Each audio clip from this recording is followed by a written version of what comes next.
Hai, kali ini aku mau sharing tentang perkembangan anak aku yang alergi terhadap protein susu sapi atau intoleransi laktosa. Jadi untuk pertama kalinya aku tahu bahwa anak aku itu punya bakat alergi itu ketika anak aku usia 2 bulan. Itu dia waktu itu demam setelah disuntik.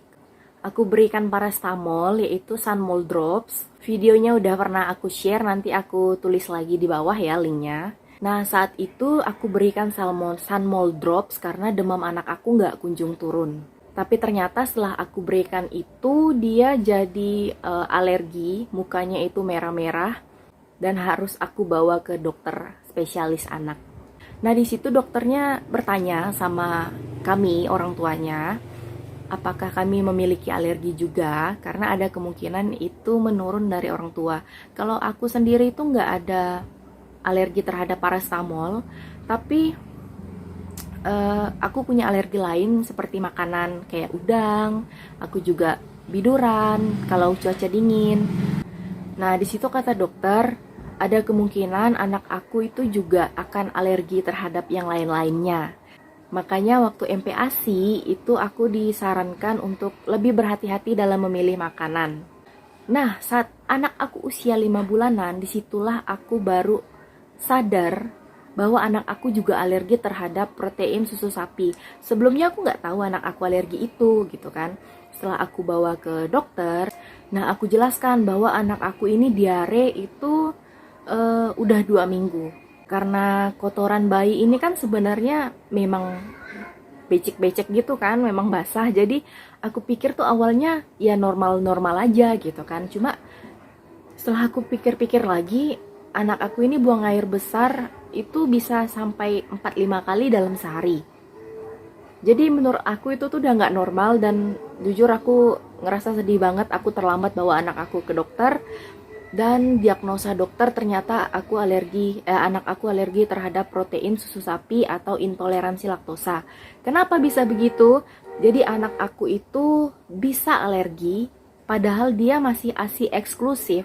Saat itu dia 5 bulanan, berarti dia belum MPASI. Nah, dia dapat alergi itu dari aku. Aku minum susu untuk ASI, untuk menyusui. Aku minum Prenagen yang untuk menyusui, ibu menyusui.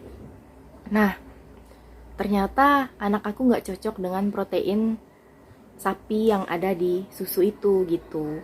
Dari situ aku mulai berhenti untuk minum dan makan apapun yang mengandung protein susu sapi, kayak susu, mentega, kue-kue, pokoknya keju segala macam itu aku hentikan, benar-benar supaya anak aku itu nggak alergi lagi. Nah, jadi dokter berpesan untuk anak aku nanti ketika dia usia 1 tahunan, nah itu udah boleh dicoba kasih sedikit demi sedikit makanan yang mengandung susu. Di bawah 1 tahun nggak usah dulu karena imunnya kan masih lemah ya, dan toleransi terhadap alerginya itu juga masih rendah.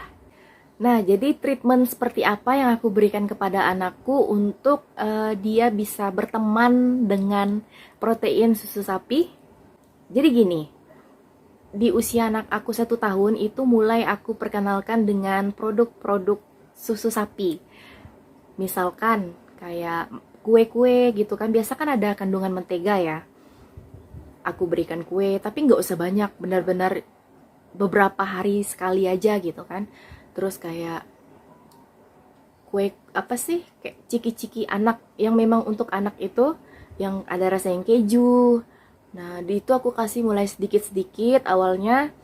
Kemudian aku coba dengan susu sapi, kayak susu-susu kotak itu, UHT. Tapi ternyata anak aku nggak cocok, dia masih belum cocok. Yang reaksi yang dia alami itu, dia mencret lagi.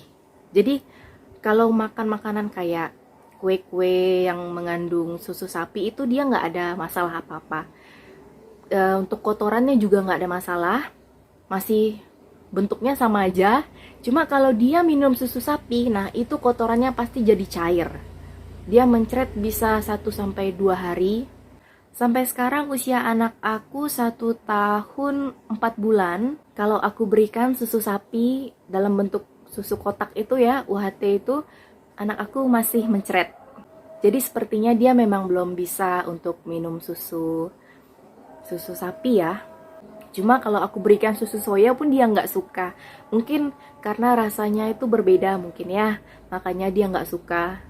Nah jadi kalau untuk sekarang, aku udah nggak terlalu berhati-hati untuk makanan yang mengandung susu terhadap anakku. Misalkan dia mau makan kue dalam sehari itu bisa 2-3 kali yang mengandung susu sapi gitu kan.